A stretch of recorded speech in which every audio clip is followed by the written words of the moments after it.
الحمد لله نحمده ونستعينه ونستهديه وهو عليه ولا يكفره ووعد من يكفره وأشهد أن لا إله إلا الله وحده لا شريك له وأشهد أن سيدنا ونبينا محمدا عبده ورسوله خير نبي اصطفاه ورحمة للعالمين أرسله صلى الله عليه وعلى آله وصحبه وسلم من أرسله الله بالهدى والنور والموعظة على حين فترة من الرسل وضلالة من الناس ودنو من الأجل وقرب من الآخرة من يطع الله ورسوله فقد رشد ومن يعص الله ورسوله فقد غوى وضل ضلالا مبينا فاتقوا الله عباد الله وراقبوه مراقبة من يعلم أنه يراه فإننا إليه راجعون وبين يديه محاسبون وسيعلم الذين ظلموا أي منقلب ينقلبون ونعوذ بالله من شرور أنفسنا ومن سيئات أعمالنا يا أيها الناس اتقوا ربكم إن زلزلة الساعة شيء عظيم يوم ترونها تذهل كل مرضعة عما أرضعت وتضع كل ذات حمل حملها وترى الناس سكارى وما هم بسكارى ولكن عذاب الله شديد واتقوا يوما ترجعون فيه إلى الله ثم توفى كل نفس ما كسبت وهم لا يظلمون يا أيها الناس اتقوا ربكم واخشوا يوما لا يجزي والد عن ولده ولا مولود هو جاز عن والده شيئا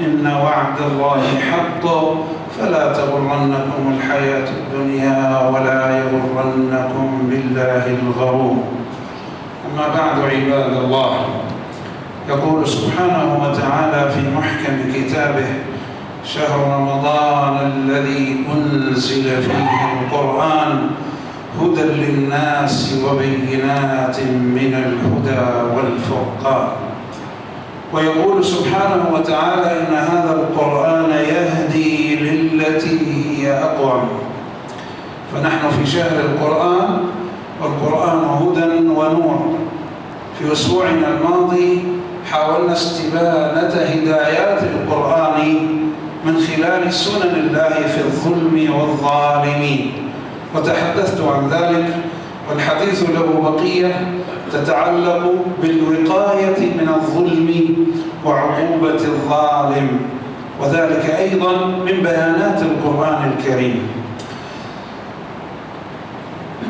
وبين يدي ذلك لابد من التذكير أننا صرنا على مقروبة من نصف الشهر شهر الرحمات والسباق في ميادين الطاعات الشهر الذي لم تعهد الأمة على هذا النموذج مثله في تاريخها إلا في أيام معدودات يسيرات مما يدل على مقدار الحيف بحق هذا الدين من جهة هذه الأمة التي لو كانت معتصمة بدينها لما وجد فيها طرف يمكن أن يتصور أن صلاة الجمعة ليست مفروضة عليه أو يمكنه أن ينهى عن الصلاة بحال من الأحوال لكننا ظلمنا أنفسنا فلا بد لنا من توبة صادقة ورجعة إلى الله كل واحد منها طبعا الجمع قليل لا يكاد يفي بالغرض لأننا نسينا أو نسي الناس أنهم راجعون إلى الله ولو أيقنوا بأنهم عائدون إلى الله لكان كل شيء في خدمة هذا الإنسان وكرامته فشهر الطاعات يوشك أن ينتصف فمن كان له همة باردة ينبغي أن يستدرك قبل أن يفوته القطار والأوان فإن الأنفاس معدودة والأيام ماضية وسوف يرفع الشهر إلى رب العزة سبحانه وتعالى ما رأى في هذه الأمة وعندما يقفون بين يديه يرجع بعضهم إلى بعض القول ثم يوم القيامة يكفر بعضكم ببعض ويلعن بعضكم بعضا ومأواكم النار وما للظالمين من نصير. فمن هداية القرآن وفي الوقاية من الظلم وعقوبة الظالمين أقوله على جهة يعني مضغوطة نسبيا، لا أتوسع لذكر الشواهد فقط مع العناوين. أولا الإنكار على الظالم. أخرج الترمذي في جامعه عن أبي بكر رضي الله عنه قال: يا أيها الناس إنكم تقرؤون هذه الآية يا أيها الذين آمنوا عليكم أنفسكم لا يضركم من ضل إذا اهتديتم. تقرؤون هذه الآية وتضعونها في غير موضعها. وإني سمعت رسول الله صلى الله عليه وسلم يقول: إن الناس إذا رأوا ظالما فلم يأخذوا على يديه أوشك أن يعمهم بعقاب منه. فكم نظلم بعضنا بعضا ونظلم ويظلم دين الله عز وجل ولا إنكار. فانظر إلى قانون الله تعالى كيف نراه رأي العين. والمهم في ذلك أن نعلم أن هذا الكتاب من عند الله، وأن محمدا رسول الله صلى الله عليه وسلم، وأن هذا اليقين يصدر الموقن به على حياة لا يعهدها الجاحدون والكافرون. فجاء في شرح الحديث: أي إذا لم يمنعوه عن ظلمه مع القدرة على منعه يعمهم الله بعقاب من عنده، أي بنوع من العذاب. وهذا يشمل كل أنواع الظلم والظالمين، وأن الإنكار واجب يشمل كل ظالم. ثانيا عدم الاستكانة للظالم. قال الله تعالى في وصف المؤمنين من سورة الشورى: والذين إذا أصابهم البغي هم ينتصرون. قال القرطبي في شرحها: أي إذا نالهم ظلم من ظالم لم يستسلموا لظلمه. وفي صحيح البخاري قال إبراهيم النخعي: كانوا أي الصحابة رضي الله عنهم يكرهون أن يستذلوا، فإذا قدروا عفوا. وقال الألوسي في تفسيرها: أي ينتقمون ممن بغى عليهم على ما جعله الله تعالى لهم، لا يزيدون فيظلمون ولا ينقصون فيظلمون، أي لا يعتدون. ولذلك ضبطت الآية: وجزاء سيئة سيئة مثلها، وندبت إلى العفو، فمن عفا وأصلح فأجره على الله. هذه هي أوصاف المؤمنين. فعدم الاستكانة للظالم مما يدفع الله به ظلم الظالم وعقوبة الظالم عندما يستحقها من الله سبحانه وتعالى. ثالثا عدم الركون إلى الذين ظلموا. هذا غير موضوع الاستكانة، عدم الركون. قال الله تعالى: ولا تركنوا إلى الذين ظلموا فتمسكهم النار وما لكم من دون الله من أولياء ثم لا تنصرون. قال الزمخشري: لا تركنوا من أركنه إذا أماله. والنهي يتناول، وأرجو أن تحصوا هذا العدد البالغ 11 بندا. وهذا النهي عن الركون يتناول الانحطاط في هواه والانقطاع إليهم ومصاحبتهم ومجالستهم وزيارتهم ومداهنتهم والرضا بأعمالهم والتشبه بهم والتزيي بزيهم ومد العين إلى زهرتهم وذكرهم بما فيه تعظيم لهم. هذه 11 فقرة، كل واحدة منها فيها الركون الذي يجب على المسلم أن يتنزه عنه لئلا يمسه عذاب الله. قال: وتأمل، والكلام الزمخشري رحمه الله: وتأمل قوله تعالى: ولا تركنوا، فإن الركون هو الميل اليسير. وقوله تعالى: إلى الذين ظلموا، تأمل قوله: أي إلى الذين وجد منهم الظلم، ولم يقل إلى الظالمين، من وجد منهم الظلم. فأين نحن من هذا؟ وهذا الهدى القرآني والهدي الإلهي والأمر الرباني للأمة ألا تركن إلى ظلم من ظالم ما حتى يعجزوا ويضعفوا عن الظلم وارتكابه، فهم لا يقدرون على ذلك إلا بأعوانهم وبسكوت أهل الحق عنهم أو بالركون إليهم. رابعا، لا يعان الظالم على ظلمه. إذا كان الميل اليسير حرام وهو الركون المشار إليه قبل ذلك، فكيف بالإعانة على الظلم؟ فأعوانهم مثلهم تماما. ولذلك عندما ينزل العذاب بالظالم يعمه وأعوانه ومن شد على يده فكلهم مثله ظالمون. وهذا ما حدثنا عنه القرآن الكريم بشأن فرعون، وانظروا إلى هذا البيان الإلهي. وقال فرعون يا أيها الملأ ما علمت لكم من إله غيري فأوقد لي يا هامان على الطين فاجعل لي صرحا لعلي أطلع إلى إله موسى وإني لأظنه كاذبا. واستكبر هو وجنوده في الأرض بغير الحق وظنوا أنهم إلينا لا يرجعون فأخذناه وجنوده فنبذناهم في اليم فانظر كيف كان عاقبة الظالمين وجعلناهم أئمة يدعون إلى النار ويوم القيامة لا ينصرون. فانظر إلى هذا البيان الإلهي وهو نموذج مكرور، والله تبارك وتعالى لا يعجزه شيء. فمن يريد النجاة من عذاب الله عليه أن يحذر من مثل ذلك من الركون والإعانة على الظلم مع الظالمين. الخامسة والأخيرة، لا يعان الظالم على بقائه. روى البيهقي في الشعب وأبو نعيم في الحلية من قول سفيان الثوري رحمه الله: من دعا لظالم بالبقاء فقد أحب أن يعصى الله في أرضه. وقد سئل سفيان عن ظالم أشرف على الهلاك في برية هل يسقى شربة ماء؟ فقال لا. فقيل يموت؟ فقال دعه يموت يريح الله العباد والبلاد من شره. فلا يعان على بقائه.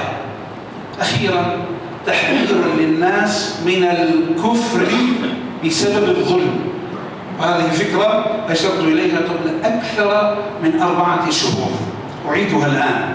تحذير للناس من الكفر بسبب الظلم، فقد يسول الشيطان ويزين الكفر للناس بدعوى الاعتراض على الله سبحانه واتهامه سبحانه بتأييد الظالم والتمكين له، وهذا من أمحل المحال وأبطل الباطل. ومن ادعى ذلك أو اعتقده فذلك كفر وردة عن الإسلام. فالمسلم الحق يعلم أن أمور الحياة تسير وفق السنن الإلهية، ومنها سننه في الأسباب والمسببات، وسننه في مدافعة الحق بالباطل، وأن الله تعالى لن يغير سننه من أجل سواد عيوننا. فلسنا وليس الناس بأكرم على الله تعالى من رسوله صلى الله عليه وسلم وصحابته الكرام رضي الله عنهم، فقد ذاقوا من البلاء والفتنة والعذاب الكثير صابرين محتسبين عاملين لا حالمين ولا متقاعسين، بل أعدوا لكل أمر عدته فمكن الله لهم وأزهق الباطل وأهلك الظالمين. ولا ننسى أن سنة الله في خلقه ذكرها لنا في هذا السياق، وكذلك نولي بعض الظالمين بعضا بما كانوا يكسبون. الآن أذكر بما ذكرت به في آخر الخطبة السابقة بالدعاء. هذه الوسائل عملية إذا أحيتها الأمة عاد عليها دينها بأعظم الفوائد لمن يرجو لله وقارا، والذي عميت بصيرته مع بصره ولم يعد يرى من دنياه إلا نفاثات وخزعبلات، فإنه سوف يلقى الله تعالى مع من عبدهم من دون الله ويترافعون بين يدي الحق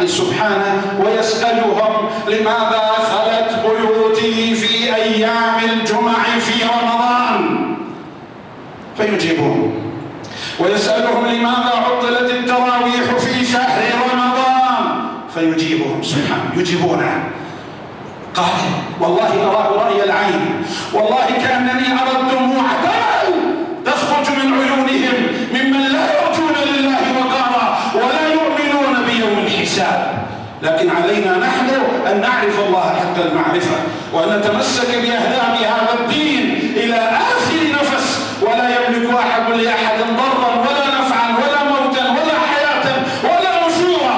وقال رب العزة إن تكونوا تعلمون فإنهم يعلمون كما تعلمون وترجون من الله ما لا يرجون. مع أنك لا تملك إلا صوتا تنكر به الظلم والمنكر فقط، هذا الذي تملكه.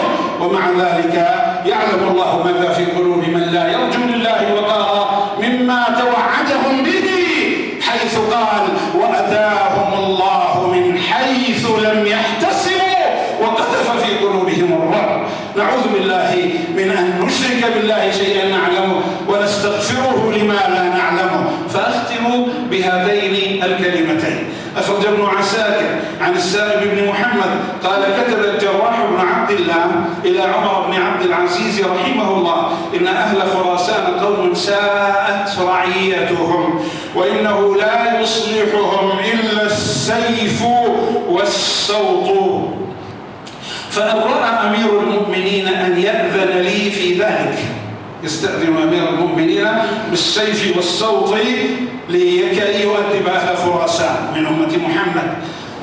فكتب إليه عمر أما بعد فقد بلغني كتابك تذكر أن أهل خراسان قد ساءت رعيتهم وإنه لا يصلحهم إلا السيف والسوط، فقد كذبت، بل يصلحهم العدل والحق، فابسط ذلك فيهم والسلام.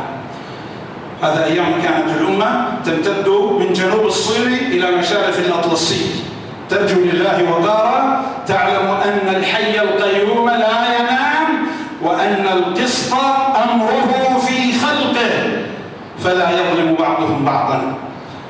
أخيرا أحمد بن طولون رجل ظلم ثم عدل عن ظلمه، كان من ظلمه وعسفه في مصر شيء كثير، فشكى واستغاث أهل مصر إلى السيدة نفيسة بنت سيدنا زيد بن الحسن بن علي رضي الله عنه. فقالوا لها هذا الرجل يعني فعل الأفاعيل، فقالت لهم متى يخرج في مركبه؟ فقالوا غدا. فأخذت رقعة وكتبت فيها ما ستسمعون، واستعرضت ركبه في الطريق، فلما رآها عرفها، وكانوا يجلون أهل الحرمات، فنزل وترجل فأعطته رقعة وأخذها، فإذا فيها ملكتم فأسرتم، وقدرتم فقهرتم، وخولتم أو خولتم فعسفتم، وردت إليكم الأرزاق فقطعتموها، هذا وقد علمتم أن سهام الأسحار نافذة غير مخطئة. هذه سهامنا يا أمة الصيام، كل يوم في السحر أنتم تستيقظون. أين الجوار إلى الله؟ أين الدعاء؟ أين الدموع؟ أين الشكاة من الظلم؟ قل يا رب إنا مغلوبون فانتصر يا رب. لا نرجو إلا كرامتنا الإنسانية، لا نرجو إلا أن نكون أحرارا، نعرف ما لنا وما علينا، لا نزيد على ذلك. في السحر قد علمتم، طبعا أحمد بن طولون يعلم، من لا يرجو لله وقال لا يعلم يسخر من هذا، لأن الحفرة على مكروبة سيندق كل جبار عنيد، لأن الله تعالى لا يضر ليلا دامسا ولا ظلما دائما ولا كفرا دائما، هذا ليس من سنة الله تعالى، وتلك الأيام نداولها بين الناس، لكن علينا نحن أن نكون مع الله كما ينبغي. وقد علمتم أن سهام الأسحار نافذة لا غير مخطئة، لا سيما من قلوب أوجعتموها، وأكباد جوعتموها، وأجساد عريتموها، فمحال أن يموت المظلوم ويبقى الظالم. اعملوا ما شئتم فإنا صابرون، وجوروا فإنا بالله مستجيرون، واظلموا فإنا إلى الله متظلمون، وسيعلم الذين ظلموا أي منقلب ينقلبون. هذا ما وفق الله إليه، فاستغفروه يغفر لكم، إنه هو الغفور الرحيم.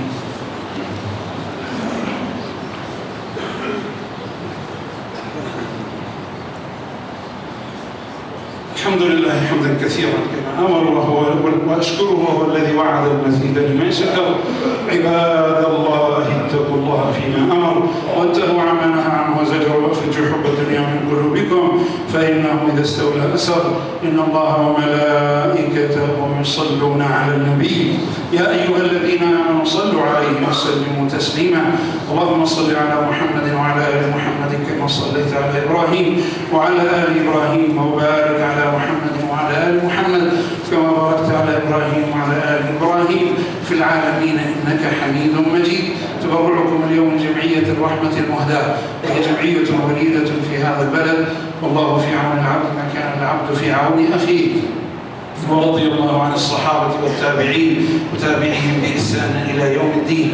إياك أخي المسلم أن تظن أن هذه البيانات الإلهية يعني بالمعنى العام هذه تكون حق خلاص سمعناه، هذه تستوجب منا تطبيقا عمليا. كل من له صلة بمن توعدهم الله بالحريق، إن الذين فتنوا المؤمنين والمؤمنات ثم لم يتوبوا فلهم عذاب جهنم ولهم عذاب الحريق. إن أراد أن يدفع الحريق عن نفسه يوم لا تطفأ نيران جهنم فعليه أن يأخذ لنفسه مسلكا يبتغي به مرضاة الله تعالى. والدنيا ظل زائل وغيمة عابرة لا بقاء فيها لمخلوق. أفرأيت إن متعناهم سنين ثم جاءهم ما كانوا يوعدون ما أغنى عنهم ما كانوا يمتعون. ذكرى وما كنا ظالمين. اللهم اغفر للمسلمين والمسلمات الأحياء منهم والأموات. اللهم ارفع مقتنا وغضبك عنا ولا تسلط علينا بذنوبنا من لا يخافك ولا يرحمنا. نعوذ بك من الذل إلا لك، نعوذ بك من الخوف إلا منك، نعوذ بك من الفقر إلا إليك.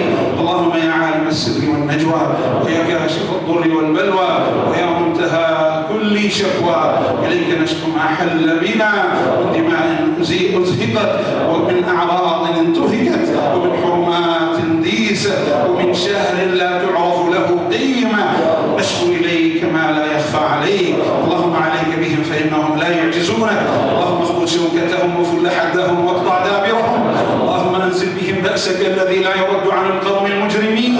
اللهم يد منك قاصمة تجعلهم حصيدا كأن لم يغنوا بالأمس.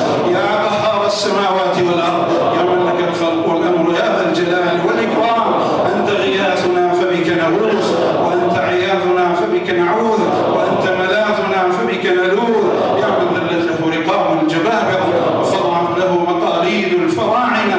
أجرنا من خزيك وعقوبتك في ليلنا ونهارنا ونومنا وقرارنا. لا إله إلا أنت تعظيما لوجهك وتكريما لسبحاتك. فاصرف عنا وعن جميع المسلمين شر عبادك، واجعلنا في حفظ عنايتك وسوابقات حفظك، وعد علينا بخير منك يا أرحم الراحمين. اللهم مكن لدينك في الأرض وأظهره على الدين كله. اللهم قاتل الكفرة الذين يصدون عن سبيلك ويكذبون رسلك ويقاتلون أولياءك. اللهم أنزل بهم بأسك الذي لا يرد عن القوم المجرمين. اللهم بارك لنا في شهر رمضان، وعنا فيه على الصيام والقيام وغض البصر وحفظ اللسان، وعلى ذكرك وتلاوة القرآن. اللهم أقر فيه عيوننا جميع المسلمين بفرج يا رب العالمين، بتمكين لدينك في الأرض وإنصافا للأمة من ظالميها يا جبار السماوات والأرض يا رب العالمين. اللهم هذه نواصينا إليك بالذلة، وهذه عقولنا لك بالتوبة، وأنت أرحم الراحمين. لا تهلكنا بذنوبنا يا رب العالمين. اللهم اقطع عنا كل قاطع يقطعون عنك ويحول بيننا وبين الدعوة إلى دينك. أكرمنا في شهرنا هذا بالفوز والعتق من النار والفوز بالجنة. أكرمنا فيه بليلة القدر يا رب العالمين. نشكو إليك ما لا يخفى عليك، ونفوض إليك أمورنا وأنت بصير بالعباد.